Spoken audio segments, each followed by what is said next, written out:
Assalamualaikum warahmatullahi wabarakatuh.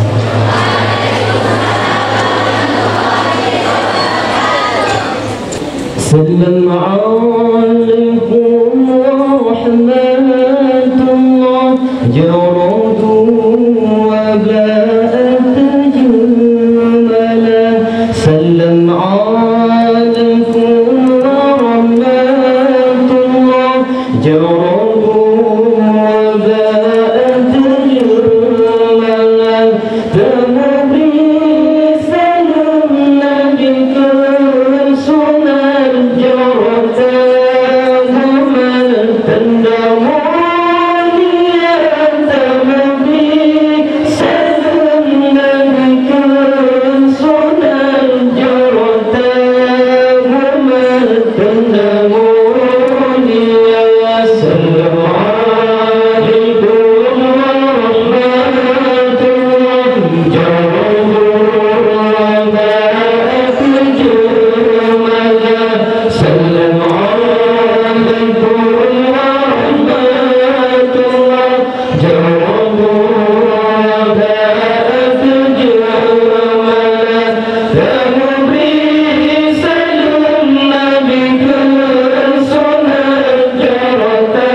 Alhamdulillah, summa salatu wassalamu ala rasulillah wa ala alihi wa sahbihi wa man tabi'ah.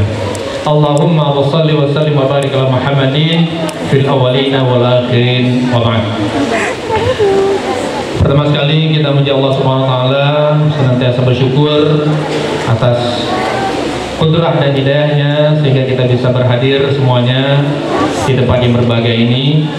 Salawat dan salam, marilah pula kita terus bermunajat kepada Allah dengan selalu kita bersalawat kepada junjungan kita, suri tauladan kita, qudwah hasanah kita Rasulullah Muhammad sallallahu alaihi wasallam. Allahumma shalli wa sallim wa barik alaihi. Sedikit sebagai kata sambutan atas nama Yayasan Al-Hidayah Aceh, ya, hari ini kita memperingati kelahiran Nabi kita ya, Nabi Muhammad SAW yang sudah tahun ini 1444 Hijriah. Artinya berapa abad sudah? Sekarang ini abad keberapa Hijriah kita ini? Kalau tahun 1444 artinya abad keberapa? Abad keberapa? Hah? Ragu nih, nggak serentak jawabnya. Kalau tahun 1444 artinya abad keberapa? Abad ke-15.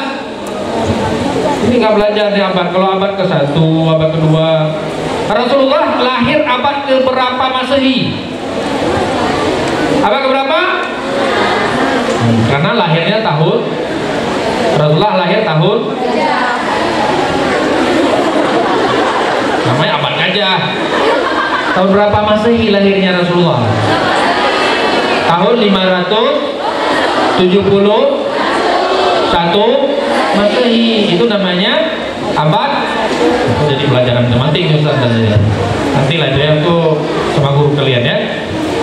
Artinya sudah 15 abad, tapi bagaimana ketika setiap masuk bulan Rabiul Awal seolah-olah Rasulullah di depan kita, bersama kita, itu harus terus kita inikan. Nah, makanya tema kita ini kita minta sama Ustaz menjelaskan kepada kita bagaimana risalah Rasulullah Muhammad SAW untuk mewujudkan generasi yang cinta agamanya dan juga cinta bangsanya, bangsa kita, bangsa Indonesia, cinta agama, bagaimana menjadi dan seterusnya. Ya, baik, tentunya Ustaz bukan mengambil nanti isi ceramahnya Ustaz Umar, nanti Ustaz Umar udah nggak ada lagi bahannya ya, Ustaz ambil.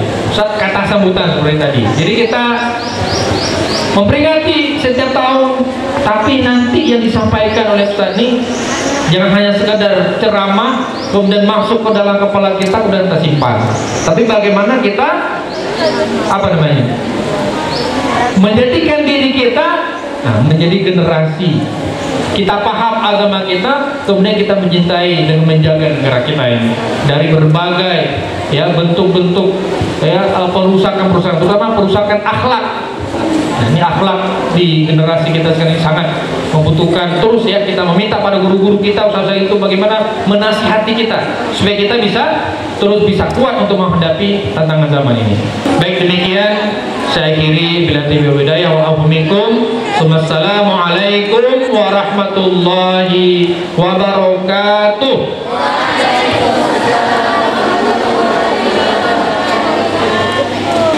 Assalamualaikum warahmatullahi wabarakatuh.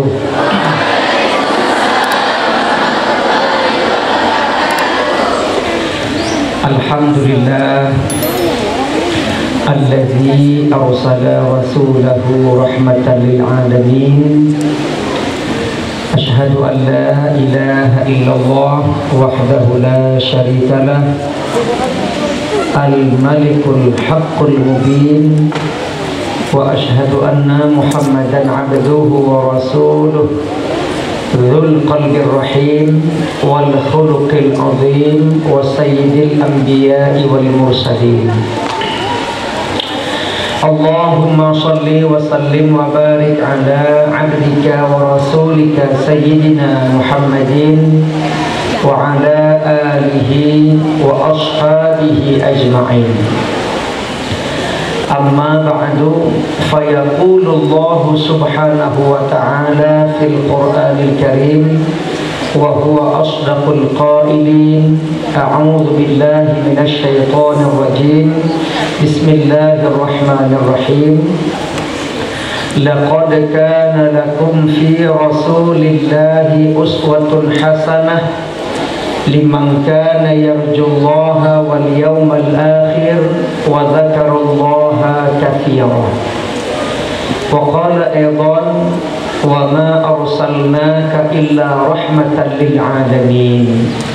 Wa fi ayatin ukhra wa innaka la'ala khuluqin 'azim. Wa qala an-nabiy sallallahu alaihi wasallam innama bu'ithtu liutammima makarimal akhlaq. Shadaqallahul azim wa shadaqa nabiyil karim. Yang terhormat Bapak pengawas kita, Bapak Muhardi sudah hadir di tengah-tengah kita, sama-sama kita muliakan. Direktur Yayasan Al-Fityan yang kita muliakan, asatid wa asatidah yang kita muliakan, grup zikir dari mana Ustaz nih? Darul Fatah, alhamdulillah sudah membacakan zikir maulid di hadapan kita, dan seluruh siswi-siswi kelas 1 SMP yang mana? Manis-manis, alhamdulillah. Kelas 2 mana? Cantik-cantik. Kelas 3 mana? Mentel-mentel. Kelas 1 SMA mana? Manis-manis. Kelas 2 SMA cakep-cakep. Kelas 3 SMA nggak lama lagi meninggalkan sekolah ini. Alhamdulillah. Suatu hari Nabi Daud alaihi salam bertanya kepada Allah. Nabi apa? Nabi Daud yang dikenal dengan mukjizat mampu melembekkan besi.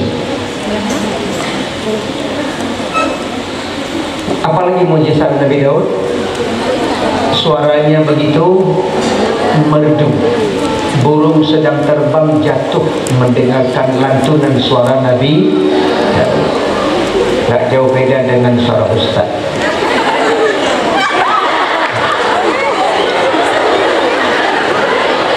Tengok aja nanti, ketawain terus. Nanti Ustaz nyanyi rontok kalian.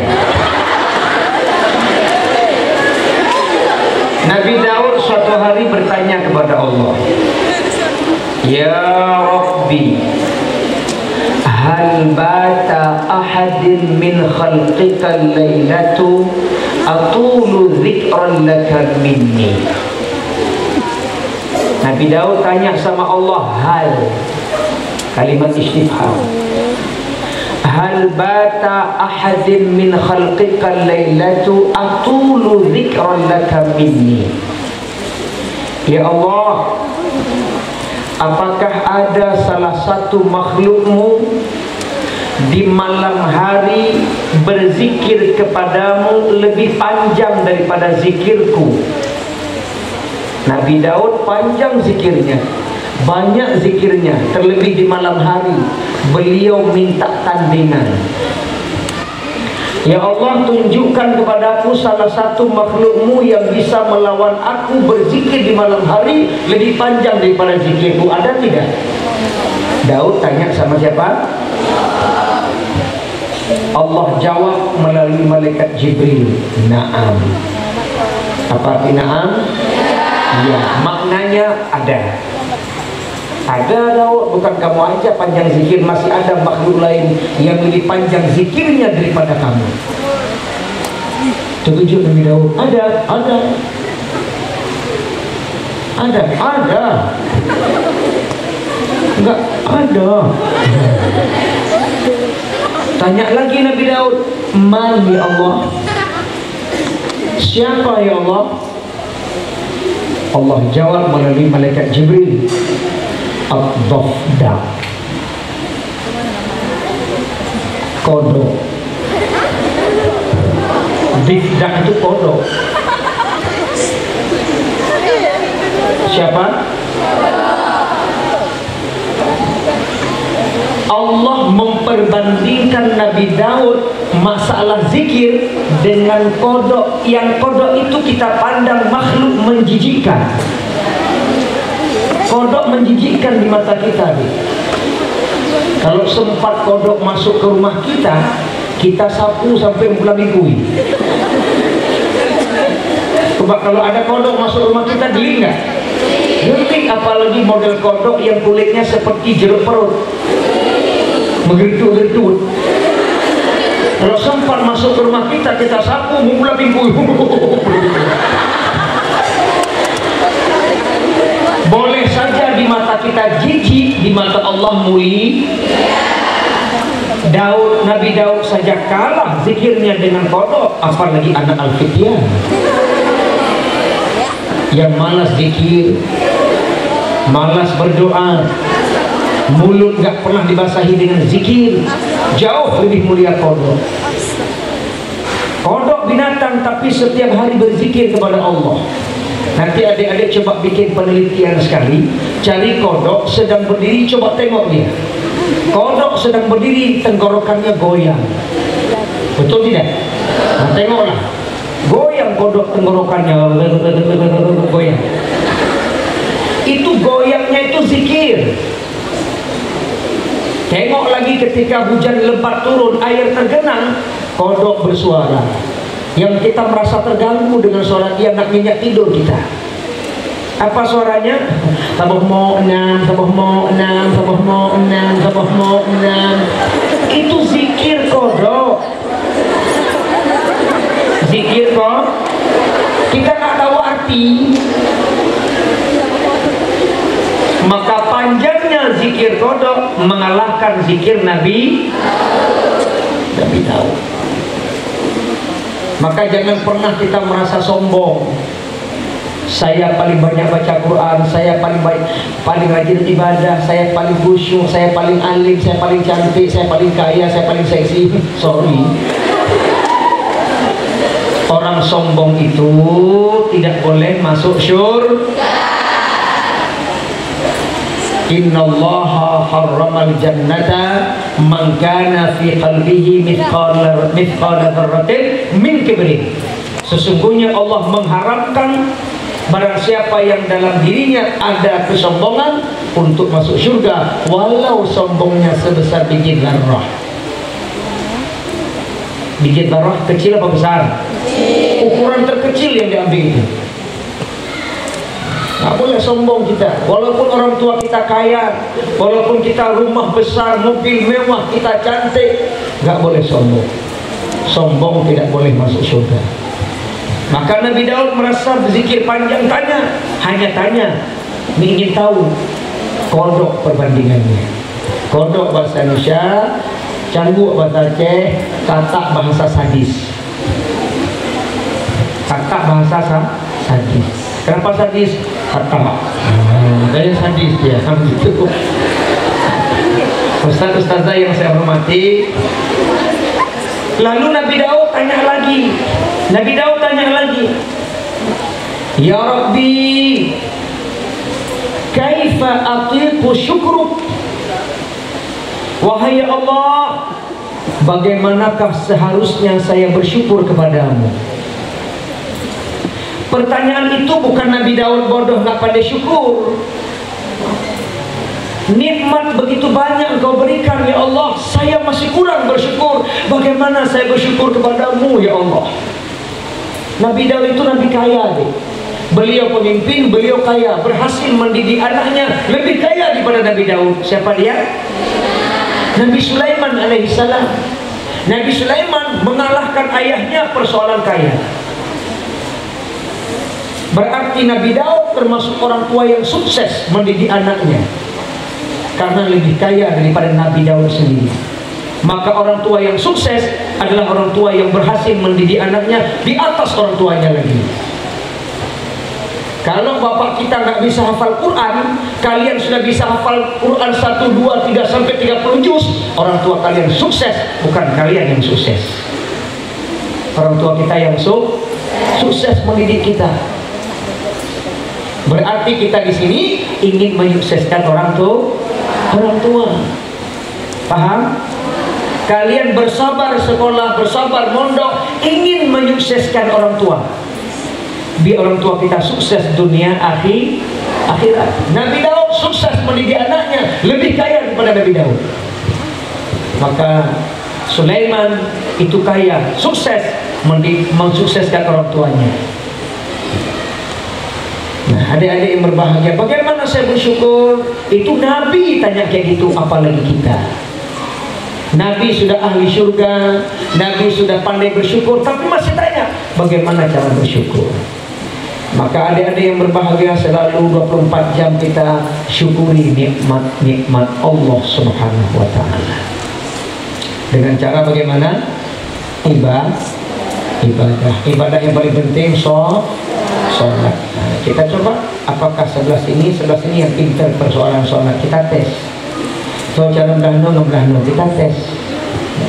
Sebelah sini dulu nih. Ada sholat? Ada sholat. 5 hari sekali. Nah, inilah mantap, the best, luar biasa. Sholatnya 5 hari sekali, mantap, luar biasa. Kita tes sebelah sini, kita tes sebelah sini. Ini udah jelas statusnya. Kita tes sebelah sini. Sebelah sini ada sholat 5 kali sehari sama. 5 kali sehari sama. Masih ragu jawabnya. Ada sholat 5 kali sehari sama. 5 hari sekali. 5 kali sehari sama. Sholat zuhur jam 5. Jam 4 begini. Salah satu bukti syukur, jaga sholat. Jangan tinggalkan sholat. Inna awwala ma yanzuru yaumal qiyamah. Sesungguhnya yang pertama yang dilihat hari kiamat apa? Sholat dulu. Kalau sholatnya beres, yang lain nyusul beres. Kalau sholatnya rusak, yang lain tidak perlu selidiki lagi. Jadi nilai amal lain sangat ditentukan bagaimana ibadah sholat kita. Maka sesibuk apapun, kondisi bagaimanapun, selama kita tidak hilang akal, selama kita belum awal sholat. Gak bisa berwudu, tayamum, gak bisa berdiri, duduk, gak bisa duduk, baring gak bisa, isyarat dengan Allah. Yang penting tetap jaga sholatnya. Syukur kepada Allah Subhanahu wa ta'ala. Salawat dan salam kepada Nabi kita tercinta, Nabi Muhammad sallallahu alaihi wasallam. Tidak ada Nabi, kita pun gak ada. Al-Fityan gak ada kalau bukan karena Nabi. Alam jagat raya yang begitu lengkap ini tidak ada kalau gak ada Nabi. Surga, neraka, arasy, kursi tidak ada kalau bukan karena Nabi Muhammad sallallahu alaihi wasallam.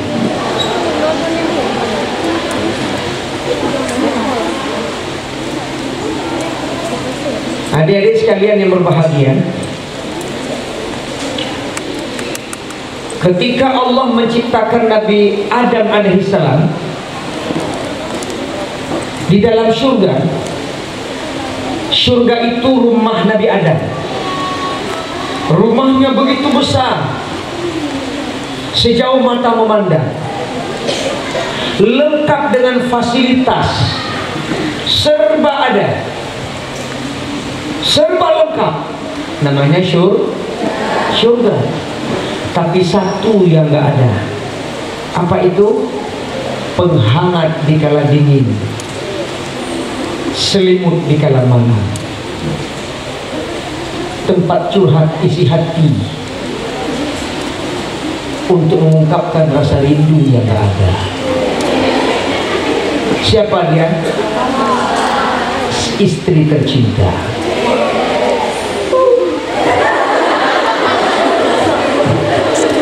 Untuk apa rumah besar kalau sendirian? Walaupun serba ada, kalau si dia gak ada, rasanya hambar. Ya Allah, muntah dengar.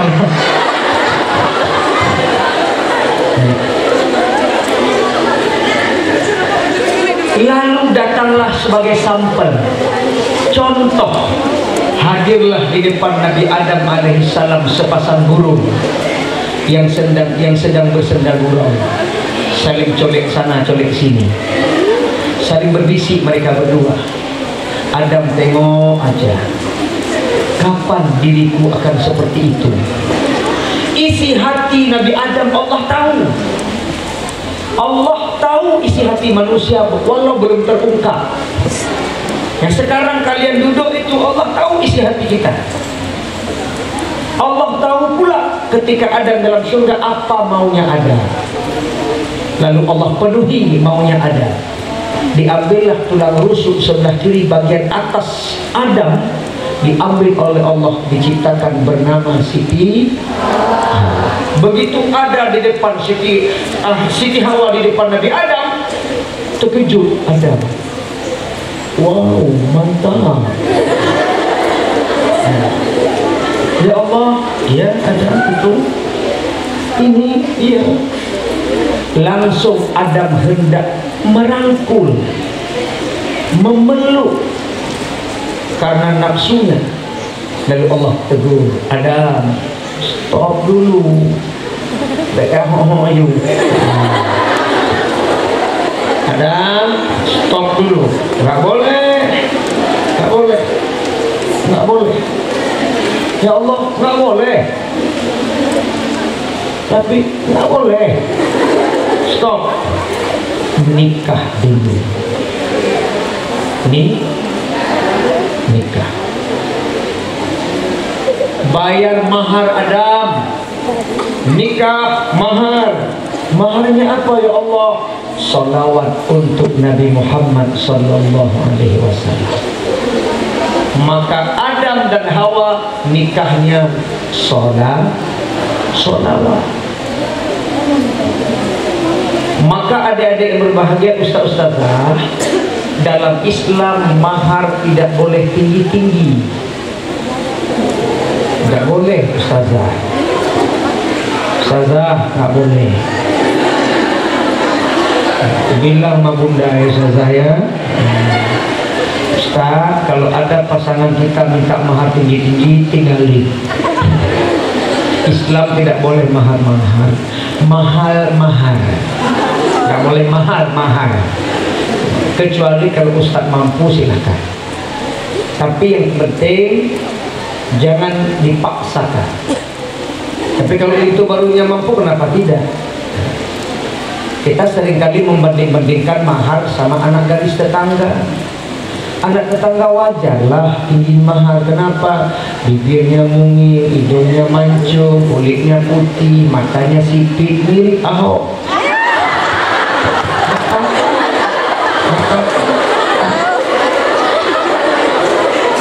Tapi yang jadi masalah, anak kita ini juling, geriting, sumbing. Masa 25 mayam, 5 mayam lewat terus. Apa maharnya ya Allah? Salat. Coba kalau sekarang solawat maharnya, nggak ada laki-laki yang nggak laku-laku. Begitu nikah apa mahar solawat? Maka setelah dibaca solawat, dinikahkan, baru mereka bersuami istri. Oleh karena itu kita berhutang budi dengan solawat. Kalau nggak ada solawat, kita ini anak kumpul kebo. Maka Nabi Adam menikah, maharnya solawat. Nah, ayo mari sama-sama kita membaca solawat untuk ingat bagaimana pernikahan Adam dengan Hawa. Walaupun solawat macam-macam ya. Yuk kita baca. Salatullah salamullah ala Taha Rasulillah. Salatullah salamullah ala Yasin Habibillah. Cukup. Hari ini kita memperingati kelahiran Nabi Muhammad sallallahu alaihi wasallam. Kata Jalaluddin As-Suyuti, baru dinamakan maulid kalau ada 4 unsur. Baru dinamakan maulid kalau ada 4. Yang pertama, kumpulin dulu orang-orangnya. Kita sudah berkumpul apa belum? Ya, satu syarat terpenuhi. Yang kedua, bacain Al-Quran. Sudah dibaca apa belum? Kedua, terpenuhi. Yang ketiga, sampaikan sirah nabawiyah. Ceritain kehebatan Nabi. Sudah berlangsung apa belum? Live streaming. Yang keempat, ta'am.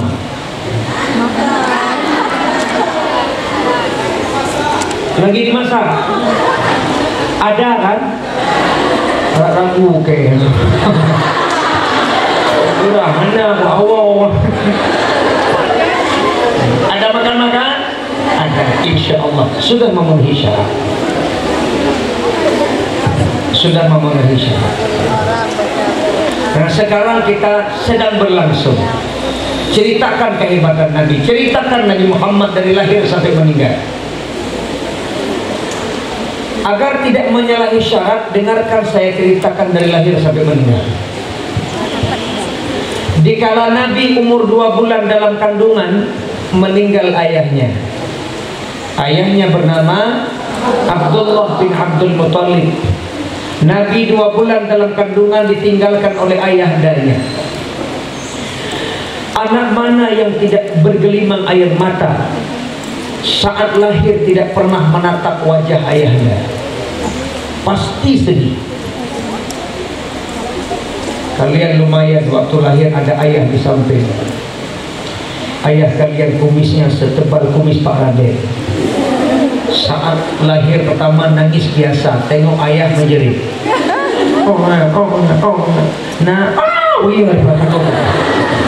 Ketakutan. Nabi tidak tengok ayahnya. Sudah 2 bulan dalam kandungan meninggal ayah. Tepat tanggal 12 Rabiul Awal menjelang fajar jam 4 pagi, Rasulullah lahir ke dunia ini. Seminggu bersama ibundanya Siti Aminah disusui. Adat orang Arab Mekah, nitik sama orang lain. Datanglah Halimah Tusabdiyah dari negeri Sa'ad untuk datang menjemput Nabi Muhammad di kala bayi untuk disusui. 2 tahun bersama Halimah Tusabdiyah dikembalikan kepada Siti Aminah, lalu minta perpanjang kontrak. Aminah, boleh nambah 2 tahun lagi, silahkan. Bawa lagi Halimah Tusabdiyah, 4 tahun bersama Halimah Tusabdiyah. Nabi Muhammad berpisah dengan ibu tercinta. Kalian yang mondok-mondok gak usah bersedih, kalian udah gede pisah. Nabi Muhammad dari bayi. Kok rindu ibu? Kok cengeng gak jumpa bunda? Kok jumpa bunda langsung cipika-cipiki? Nabi dari umur 7 hari dijemput oleh, setelah akikah beberapa hari, dijemput oleh Halimah Tusabdiyah. Berpisah 4 tahun. Nggak cengeng. Siapa nggak rindu ibu? Siapa nggak sayang ibu? Sayang, tapi demi menuntut ilmu urun dada, demi mencari masa depan. Kami lebih sedih lagi, nah. Kami sebagai bapak, kami istri kami sebagai ibu, anak itu bersedih. Ustadz sudah merasakan. Sampai sekarang Ustadz ini di rumah berdua dengan istri tercinta.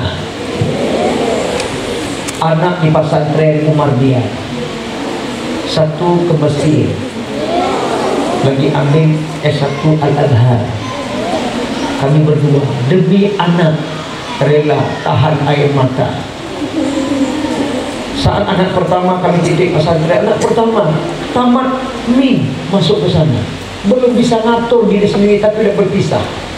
Pulang dari situ kami menangis di mobil. Hirogi gede.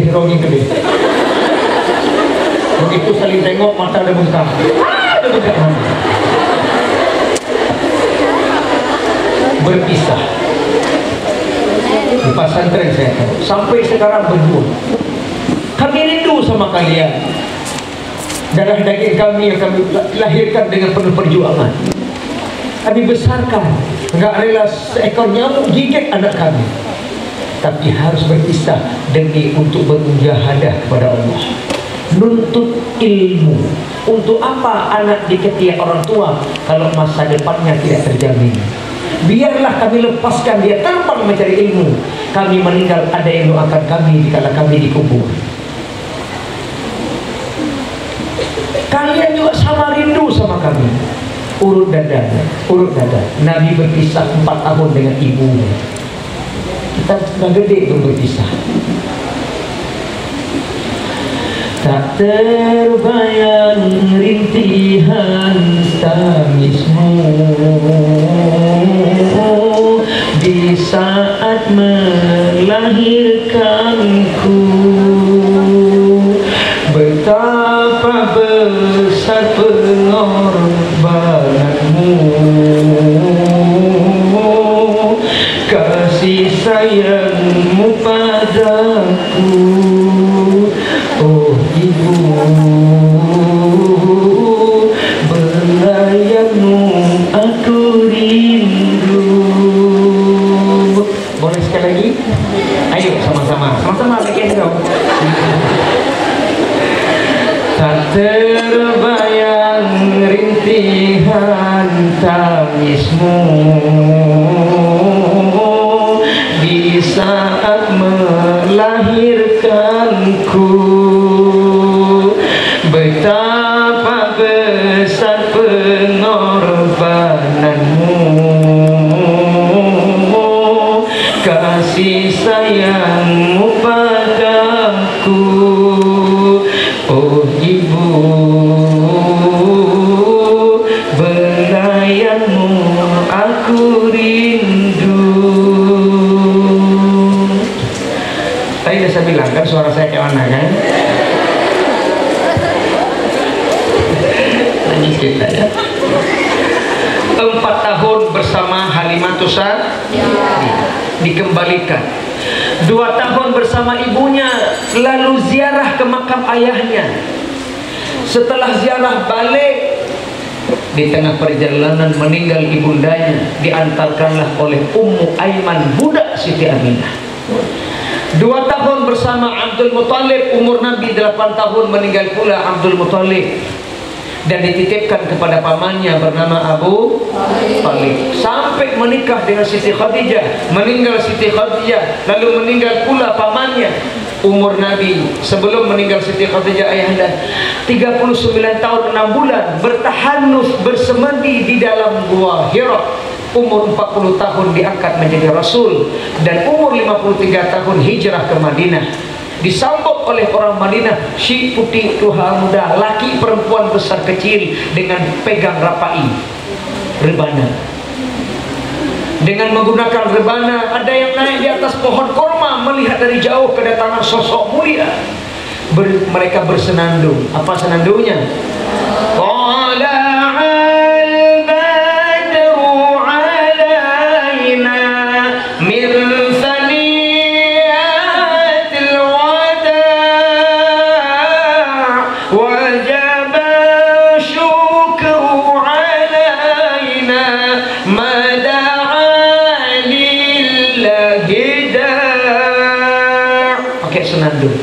Disitulah salah satu dalil boleh bersenandung, boleh bernyanyi. Disitu salah satu dalil boleh melagu, lagu boleh. Yang nggak boleh lagu yang mengundang syahwat, yang nggak boleh lagu yang mengundang maksiat. Boleh. Kalau nggak boleh lagu, tadi teman-teman kita yang bernyanyi di depan dosa. Kalau nggak boleh. Kalau nggak boleh lagu, yang ngaji tadi pakai lagu dosa. Kalau nggak boleh lagu, yang azan di masjid pakai lagu dosa. Makanya lagu boleh. Coba azan nggak pakai lagu, enak nggak? Allahu Akbar, Allahu Akbar, Allahu Akbar, Allahu Akbar. Asyhadu an la ilaha illallah, asyhadu an la ilaha illallah, asyhadu anna Rasulullah, asyhadu anna Rasulullah. Hayla salat, hayla salat, hayla kalam, hayla kalam. Allah Akbar, Allah Akbar, la ilaha illallah. Apa kata orang? Kayak orang Natal. Nggak ada yang datang. Tapi coba azannya, suaranya merdu, suaranya tinggi, tenor, yang gampung yuk peratah kok. Allahu Akbar, Allahu Akbar. Apa kata orang? Cantik kali azannya, luar biasa. Siapa yang azan belum pernah kita dengar? Yuk kita tengok. Gara-gara tengok sampai semayang. Kena mungkin, oh dia azan pulang yuk, kena mungkin. Gara-gara tengok wudu sholat. Mana mau orang datang ke masjid, gairah ke masjid, yang azannya aja suaranya sengau. Apa sengau? Syong. Allahu Akbar, Allahu Akbar. Yang udah di masjid, pulang. Kok pulang? Dia sengau, kita sengau, pulang yuk, pulang. Maka azan pakai lagu. Tola'al badru pakai lagu. Tola'al pakai lagu. Coba tola'al badru nggak pakai lagu. Tola'al badru alaina. Tadi yatir wada'i. Wajahkan syukur alaina. Mada'a lillahi da'i. Apa kata Rasulullah? Abu Bakar balik Mekah. Nggak jadi hijrah, Pak. Pakailah lagu. Maka lagu boleh selama tidak mengundang nafsu syahwat, maksiat. Dulu masa-masa Ustaz kuliah, ada lagu yang liriknya itu mengandung nafsu syahwat, maksiat dulu. Tapi iramanya suka kita, iramanya mantap. Isi lagu yang mengundang maksiat. Masih ingat Ustazah lagu itu? Coba tes kan, coba. Dia tidak cantik, lagu itu masih ingat? Dia tidak jelek, yang sedang-sedang saja, yang penting dia setia. Aku suka dia, aku sayang dia, hidup dan matiku ini hanyalah untuk si dia. Sedalam-dalamnya lautan indinya, lebih dalam cintaku pada dirinya. Sesuci dan sebening, begitu. Itu liriknya mengundang maksiat, iramanya enak, maka liriknya kita buang, iramanya kita ambil, ganti lirik yang mengandung iman. Gitu caranya. Tunggu dulu, nafsu kali.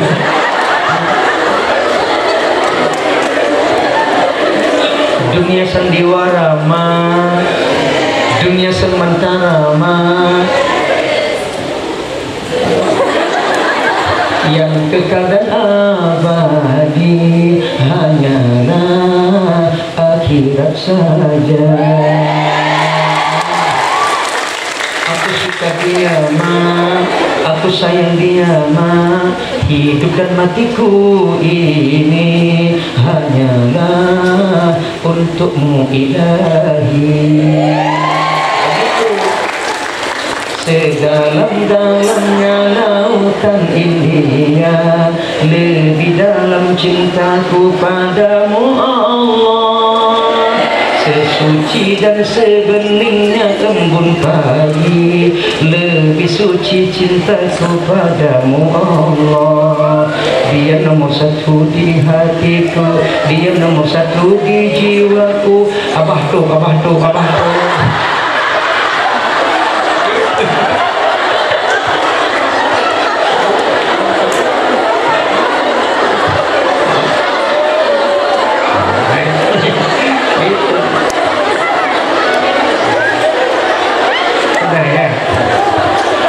Maka ketika Nabi hijrah, begitu tiba di pintu gerbang Madinah, itu disambut oleh orang Madinah dengan tola al-badru alaina. 63 tahun Nabi meninggal di Madinah. Umur Nabi 63 tahun meninggal di Madinah. Saya sampai jam 10 kurang 5 ya. Iya. Oh ya. Masih lama ya. Nggak apa. Terus. Iya. Iya. Nah, jadi Nabi Muhammad umur 63 tahun meninggal dunia. Udah ya, udah kita ceritakan dari lahir sampai meninggal. Selesai. Artinya sudah memenuhi syarat. Saya sudah ceritakan sirah nabawiyah. Nah, kita lagi makan. Itu.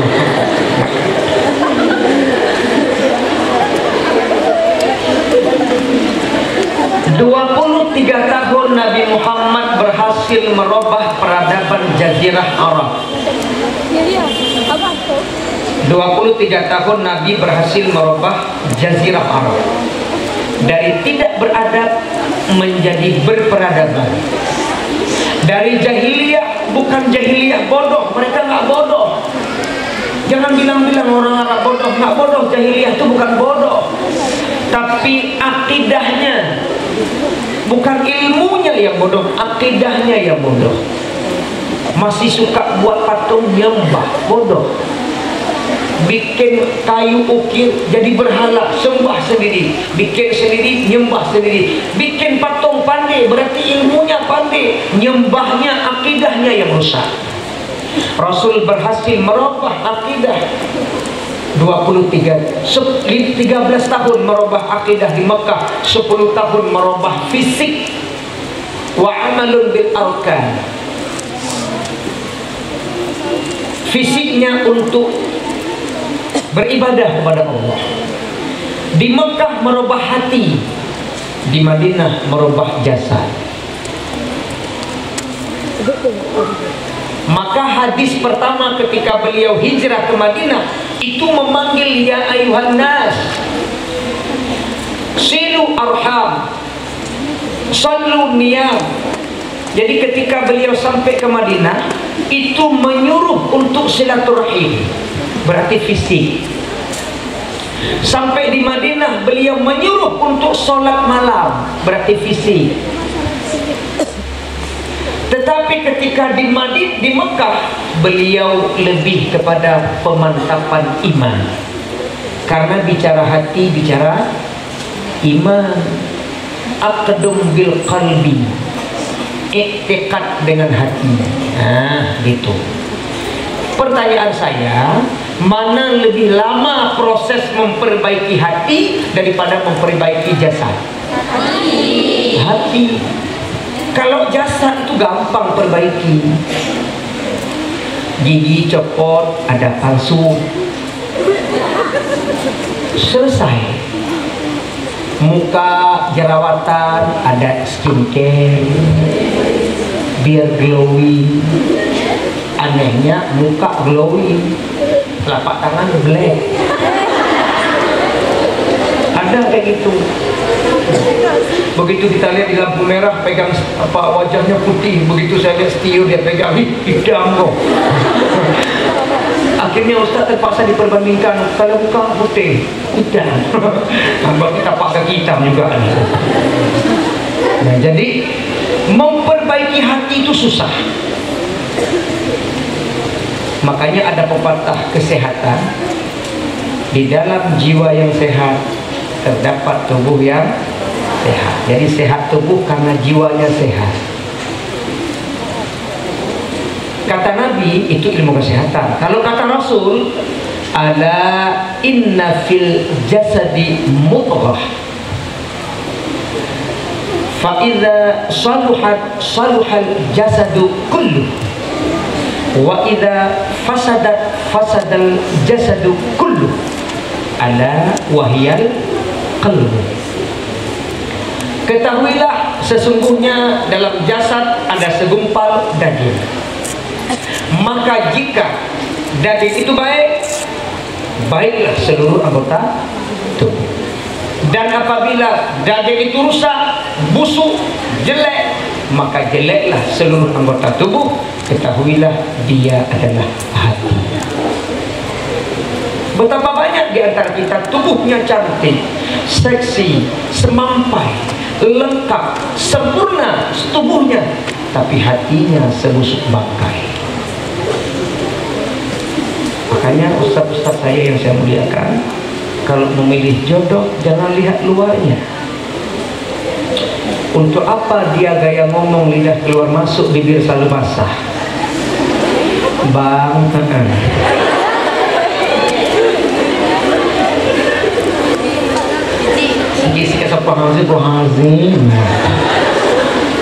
untuk apa gayanya alim kalau kerjanya maling? Untuk apa gayanya soleh kalau kerjanya salah? Kita biasa-biasa aja, nggak usah terlalu lebay lah. Allah tahu kok siapa kita, malaikat tahu siapa kita. Biasa kan? Carilah orang yang hatinya lembut selembut salju. Walaupun barangkali tubuhnya tidak seindah harapan kita, tapi hatinya.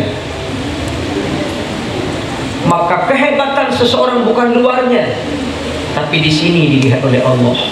Selamat seseorang dunia dan akhirat di sini, bukan pada penampilan luar.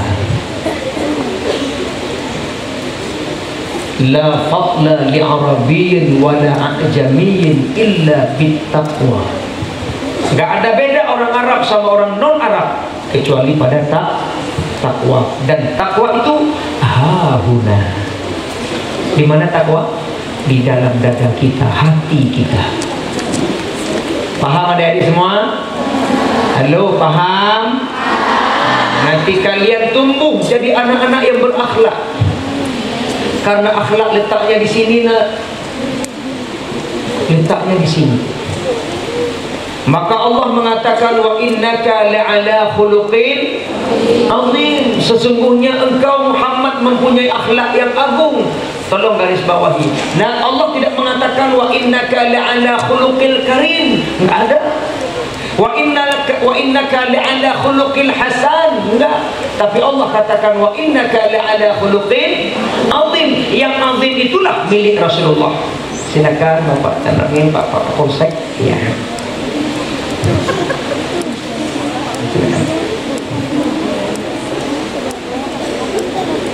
Selamat datang, kita ucapkan Bapak Tanangin, Bapak Polsek.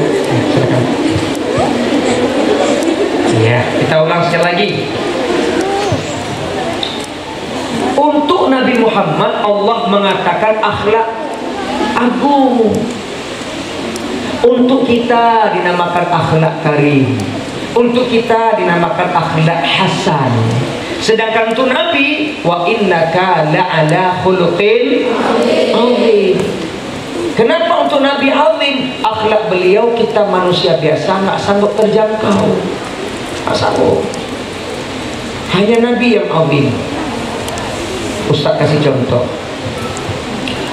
Ini anak-anak nggak tahu Pak, tapi bahasa ini kita yang tahu. Nah, saya kasih contoh.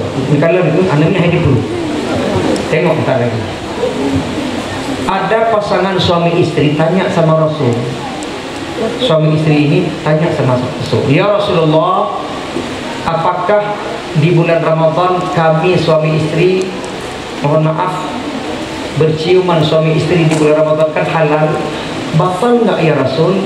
Jawab Rasul, enggak batal. Enggak batal Pak.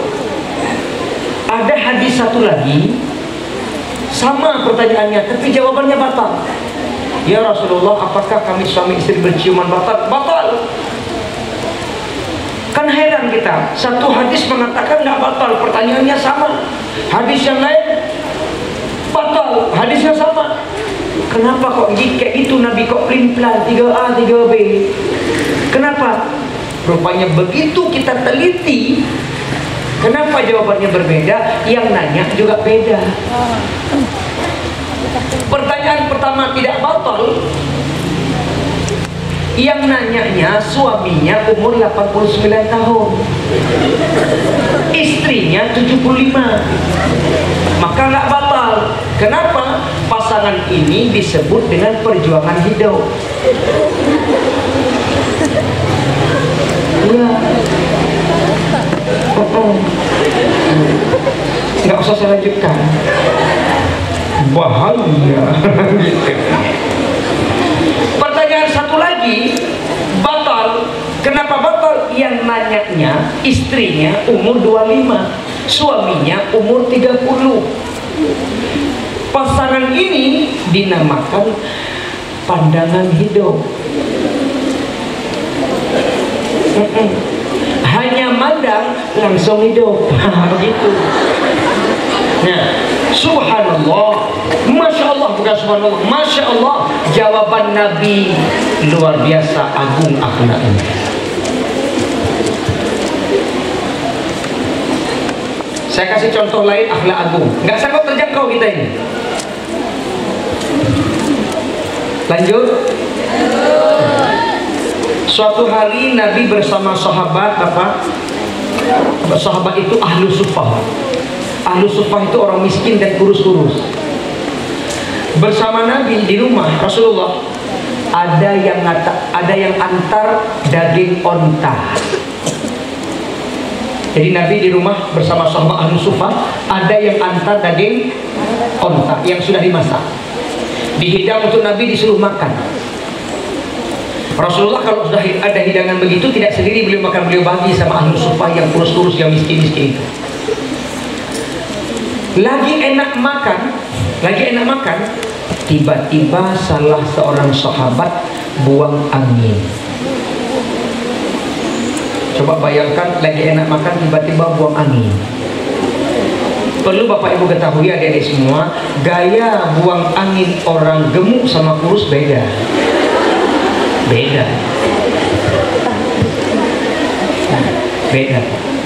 Kalau yang gemuk besar suaranya, baunya santai. Yang kurus kecil, bunyinya silent, hanya getaran. Ya, tapi baunya ekstrim. Begitu. Sahabat itu kurus-kurus, sehingga buang anginnya bisik-bisik tetangga. Tapi aromanya sampai Rasulullah kipas-kipas. Bukan kipas-kipas pedas lidah, bau aromanya menyengat hidung. Ada sahabat marah, nanya, siapa yang buang kentut? Siapa yang buang angin? Kalian nggak ada akhlak, nggak ada adab, di depan Nabi kalian buang angin. Jawab, siapa yang buang angin? Sahabat yang lain pada diam semua, nunduk. Kenapa kalian nunduk? Ngaku. Siapa yang buang angin? Di depan Nabi kalian buang angin. Siapa? Marah. Biasanya Pak, adik, yang nanya itu yang buang. Kalau kita soalin aja, pura-pura lugu berhadian gitu. Siapa yang buang? Nggak ada yang jawab. Turun malaikat Jibril. Muhammad, ya Jibril, kamu tahu siapa yang buang? Nggak tahu lah, belum kasih tahu. Yang buang yang dekat tiang itu, yang mana? Lihat aja ekspresinya. Oh dia, ya Jibril yang kasih tahu. Nabi tahu siapa yang buang, tapi Nabi tidak mau mempermalukan orang di tengah keramaian. Tadi sahabat yang marah nanya lagi, nggak ada yang ngaku? Kalian diam, nggak ada yang ngaku? Silahkan kalian nggak ngaku. Tunggu, sebentar lagi sholat Isya. Kejadiannya habis maghrib. Tunggu, tengok aja kalian nggak ngaku. Sebentar lagi sholat Isya. Apa maksudnya? Yang batal wudu dialah yang kentut. Itu artinya sahabat yang kentut tambah pucat kamati kayak gitu. Ketahuan juga akhirnya ini kayak mana ini. Nabi tahu, lihat ekspresi wajah ini semakin pucat. Rasulullah tutup aib orang ini. Inilah akhlak agung, Pak. Kata Rasul, tenang, tenang. Siapa yang makan daging onta, wudu. Kata Rasul, siapa saja yang makan daging onta, wudu. Ada sahabat tanya, ya Rasul, engkau makan juga? Saya pun berwudu. Apa maksudnya? Semua wudu. Sahabat yang kentut, yes. Alhamdulillah, akhirnya selamat. Akhlak siapakah ini? Nabi Muhammad sallallahu alaihi wasallam. Kan bisa aja Rasulullah bilang, kamu jangan bohong, kamu yang kentut kan? Kan bisa. Kamu soal lima aja, diam aja, nggak ada otak. Oh, kan gitu. Tapi Nabi nggak sampai hati. Tahu Rasulullah ini orang malu Nabi. Tahu orang Rasulullah ini aib dia. Tutupin. Jangan kasih tahu. Sampai sekarang ustazah sekarang, sampai sekarang tidak ada satupun ulama dalam kitab hadis manapun yang tahu siapa buang angin. Hanya Rasulullah yang tahu. Itu kehebatan Nabi, menutup aib orang lain. Saya tanya sama adik-adik semuanya, kita ini sempurna apa ada aib? Sempurna apa aib? Semua kita punya aib, semua kita punya kelemahan. Kalau mau aib kita tidak diceritain orang, belajarlah untuk tidak menceritakan aib orang. Mau tidak aib kita ditutup? Tutup aib orang. Satrul uyub, tutup aib orang. Karena kita punya aib. Termasuk yang ngomong ini punya aib. Yang mentang-mentang udah jadi penceramah nggak ada aib, ada lebih banyak aib penceramah lagi daripada yang mendengar. Belajar untuk tutup aib orang lain. Itu akhlak baginda Nabi Muhammad sallallahu alaihi wasallam. Itu dengan orang lain. Di rumah Nabi luar biasa lagi bersama istrinya. Bapak Ibu yang saya hormati, Nabi memanggil Aisyah dua model, bukan satu, dua. Kita kan sering mendengar siapa? Humaid. Bukan, ada satu lagi. Siapa Ustaz? Aisyah. Disingkat Aish. Kalau cepat kita baca Aish. Suatu hari Nabi pulang ke rumah bersama sahabat. Rasulullah tanya, Aish, ada makanan? Enggak ada Rasul. Masak. Apa yang ada masakin. Aisyah itu gaya masak lele. Apa lele? Sinyalnya lemah, lambat. Sudah jadwal makan, belum ada makanan. Ada istri lain yang dekat dengan rumah Aisyah, namanya Ummu Salamah. Ummu Salamah ini janda cantik, pandai masak. Udah cantik, pandai masak. Dilihat rumah Nabi sudah jadwal makan, belum makan, timbul inisiatif Ummu Salamah ngantarin makanan ke rumah Nabi. Ya Rasulullah, saya lihat engkau nggak makan, sudah jadwal makan, ini ada makanan dari saya, makanlah. Karena yang kasih istri, makanlah. Sahabat makan, lagi enak makan bersama Nabi, tiba-tiba keluar Aisyah sudah siap masak. Begitu mau dihidang, udah ada makanan. Aisyah nanya, ya Rasulullah, kok sudah ada makanan? Kenapa nggak kasih tahu saya dulu? Kalau sudah ada makanan, jadi saya berhenti masak. Marah. Ditanya, siapa yang ngantarin? Ya Aish, yang antar Ummu Salamah. Oh, Ummu Salamah cantik itu. Cemburu. Ya iyalah. Cemburu. Diambil makanan Ummu Salamah, dicampakkan ke bawah. Pecah piringnya, berhamburan makanannya. Rasulullah senyum, gak marah. Suasana jadi tegang. Makanan kalabah kuat jeli. Tegang. Orang suasana udah tegang. Beliau turun, beliau kutip. Gak marah, senyum. Kata Rasulullah, mama kalian sedang cemburu. Kata Rasulullah sama sahabat, mama kalian sedang cemburu. Beliau nggak katakan istriku cemburu, istriku sedang marah. Enggak, mama kalian sedang cemburu. Sambil senyum. Suami siapa kayak gitu? Coba ibu nanti tes sekali di rumah. Suami lagi enak makan, berkeringat makan, ibu datangi nggak ada otak orang. Coba campakin sekali, kayak mana suasananya? Kira-kira suami ibu kutip nggak? Oh, kutip. Nggak kutip? Kutip. Cuma wajahnya nggak jelas. Kalau Nabi senyum, ayah kalian nggak ada otak kok.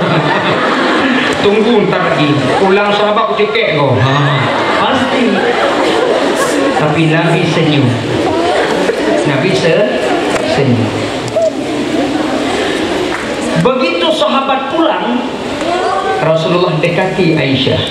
Aisyah, ganti piring Ummu Salamah yang pecah, ganti makanan yang kamu tumpahkan, ganti. Jawab Aisyah, ya Rasulullah, istaghfarni ya Rasul, maafkan saya, ampuni saya. Marah-marah tapi berakhir minta maaf. Mana ada rumah tangga nggak marah? Coba tunjuk tangan berani tidak mengatakan, Ustaz Umar, rumah tangga kami nggak pernah marah. Kami udah 20 tahun menikah, kami adem ayem aja, kami nggak pernah marah. Bohong. Kalau ada rumah tangga yang nggak marah-marah, itu bukan rumah tangga. Apa juga Ustaz? Kuburan. Rumah tangga pasti ada marah.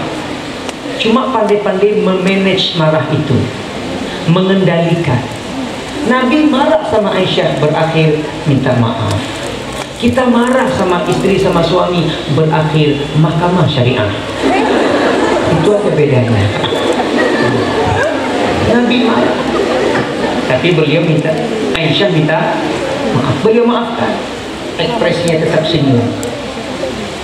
Itu kalau marah. Kalau mesra, kalah kita. Makanya lahirlah lagu Aisyah. Bisa lagu itu? Cinta Rasulullah pada Aisyah, bisa? Ayo, 1, 2, nggak usah. Rasulullah mesranya dengan Aisyah, Masya Allah. Contoh, Rasulullah itu kalau minum sering pakai gelas bekas Aisyah. Kata Rasulullah, Aisyah, ini gelasmu, ya Rasulullah, itu gelas bekas saya minum. Kalau boleh tahu Aisyah, bekas bibirmu sebelah mana ya? Ditanya sama Aisyah bekas bibir. Kita kalau minum ada bekas nggak di gelas bibir kita? Ada. Aisyah nggak pakai lip, ada bekas. Apalagi mama kalian pakai lip, mereknya Alteco. Merek lip Alteco. Pasti ada bekas, Pak. Rasulullah tanya, di mana bekas bibirmu Aisyah? Di sini ya Rasulullah. Beliau tuang air, beliau minum, beliau letakkan bibir tepat di bekas bibir Aisyah. Koklah kayak beliau. Begitu. Ada nggak mama kita kayak gitu? Ada Ustaz, ayah saya kayak gitu juga. Tanya sama mama, Ma, ini gelas mama. Iya, kalau boleh tahu tadi mama waktu minum bibir mama sebelah mana ya? Datang mama sebelah sini ya. Allah, dibalik. Kata mama, kok dibalik ya? Jigomu nggak tahan. Dari pagi sampai sore gak sikat gigi, mau letak, sorry. Nah, ini. Itu dalam keluarga. Makanya kata ulama, Nabi Muhammad itu dari ujung rambut hitam sampai ujung kaki nggak ada air. Nggak ada air. Makhluk best is the best. Very, very is the best. Ya, bahasa kota Inggris juga very, very. Kayak kira itu kota Inggris. Ya, very, very yang itu nggak ada. Manusia top. Bukan manusia, makhluk top. Itulah Nabi Muhammad Sallallahu Alaihi Wasallam. Semoga yang dengerin ceramah pada hari ini Allah angkat derajat kita. Saya tanya, kita Al-Fitiyah bikin maulid hari ini, kira-kira Nabi Muhammad tahu nggak ya? Dari mana tahunya? Nah, tengok. Kata Rasulullah kepada Ali bin Abi Thalib dikala beliau masih hidup, "Ya Ali, tamanna Jibril an yakuna min bani Adam bi sab'in khisal." Kata Rasulullah kepada Ali, "Ya Ali, tamanna Jibril an yakuna min bani Adam bi sab'in khisal." Wahai menantuku Ali, malaikat Jibril berharap ingin menjadi bahagian daripada anak-anak Adam. Saya ulang ya kalimatnya, malaikat Jibril ingin jadi seperti kita, Pak. Itu malaikat. Kenapa dia ingin jadi seperti kita? Gara-gara 7 amalan, bisa pakai khisal, 7 perkara. Salah satu di antara 7 perkara yang disukai oleh malaikat Jibril adalah wa mujalasatul ulama. Duduk dalam majelis ilmu. Nah, ini kita majelis ilmu apa bukan? Majelis ilmu tentang apa? Sirah Nabawiyah, cerita kelahiran Nabi. Jibril ini tahu kita peringati maulid. Jibril bisa bercakap dengan Rasulullah walaupun dengan ruhnya. Maka Jibril bisa kasih tahu, wahai Muhammad, Al-Fityan, anak-anak Al-Fityan sedang memperingati kelahiranmu. Nabi tahu. Man fariha bina farihna bihi. Kata Rasulullah, man fariha bina farihna bihi. Barang siapa yang gembira dengan kami, maknanya barang siapa yang gembira memperingati lahir Nabi, farihna bihi, saya pun, kami pun gembira dengannya. Maka Nabi gembira dengan kita. Kenapa? Karena kita peringati kelahiran Nabi Muhammad sallallahu alaihi wasallam. Kalau ada sumur di ladang, bolehlah kita bernumpang mandi. Kalau ada umur kita panjang, mari kita gali sumur sendiri. Al-haqqu bi rabbika wa la takunanna minal mumtarin. Assalamualaikum warahmatullahi wabarakatuh.